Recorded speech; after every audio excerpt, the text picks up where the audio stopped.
Bangladeshi Chinese রেস্টুরেন্টের খাবারগুলোর মধ্যে আমার সবথেকে বেশি যেই খাবারটা ভালো লাগে সেটা হচ্ছে ক্রিসপি ফ্রাইড চিকেন।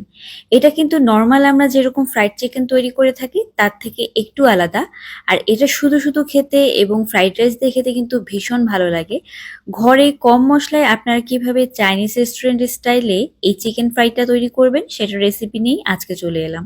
এর জন্য এখানে আমি ব্রয়লার মুরগি নিয়েছি, সামান্য পানি আর একটুখানি লবণ দিয়ে এটাকে ভালোভাবে ভিজিয়ে রাখবো আধা ঘন্টার জন্য। এতে করে কিন্তু ব্রয়লার মুরগির যে গন্ধটা সেটা চলে যাবে। তারপর ভালো করে ধুয়ে নিব। এখন এখানে দিয়ে দিচ্ছি আদা রসুন বাটা, তার সাথে দিয়ে দিচ্ছি সয়া সস, ওয়েস্টার সস দিয়ে দিচ্ছি, আর এখন দিয়ে দিব বেশ খানিকটা গোলমরিচের গুঁড়া, একদম ফ্রেশলি দিয়ে দিয়েছি।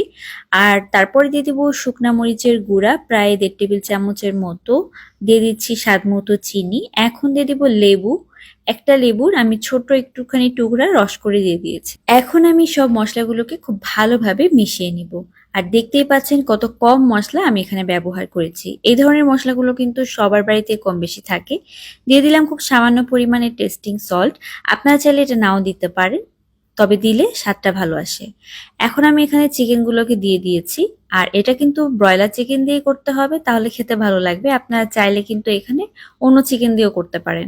সামান্য একটু টমেটো সস দিয়ে দিয়েছি, আমি শুরুতে দিতে ভুলে গিয়েছিলাম, তো এখন দিয়ে দিলাম।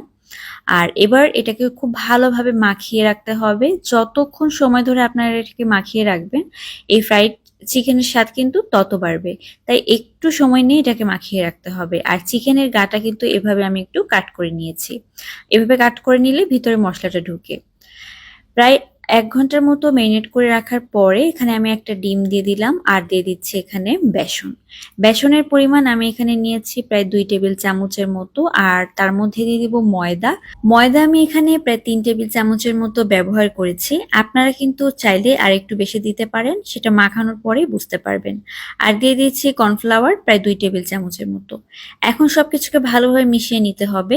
এই ফ্রাইড চিকেনটা বানানো কিন্তু একেবারেই সহজ, বিশেষ করে বাচ্চারা এই ধরনের ফ্রাইড চিকেন বেশি পছন্দ করে। একদম ঘরোয়া মশলায় ঝটপট করে তৈরি হয়ে যায়, এক্সট্রা কোনো প্যারা লাগে না এই ফ্রাইড চিকেনটা তৈরি করতে। আর এটা ফ্রাইড রাইস দিয়ে খেতে কিন্তু ভীষণ ভালো লাগে। বাসায় হঠাৎ করে অতিথি চলে আসলে এভাবে ঝটপট করে কিন্তু চিকেনটা আপনারা ভেজে দিতে পারেন।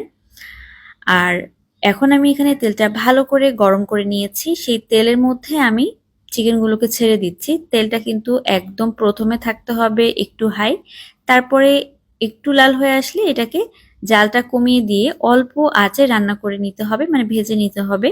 যেহেতু চিকেনটার ভেতরটা সেদ্ধ হতে হবে, তাই শুরুতে জোরে জাল দিলে কিন্তু সেদ্ধ হতে চাইবে না। তো তৈরি হয়ে গিয়েছে আমার বাংলাদেশি চাইনিজ রেস্টুরেন্টের স্টাইলে ফ্রাইড চিকেন। আর এটা ফ্রাইড রাইস দিয়ে খেতে কিন্তু ভীষণ ভালো লাগে। আশা করি রেসিপিটি আপনাদের অনেক ভালো লেগেছে। আর ভালো লাগলে অবশ্যই বাড়িতে একবার এভাবে ট্রাই করবেন আর আমাকে জানাতে ভুলবেন না। আল্লাহ হাফেজ।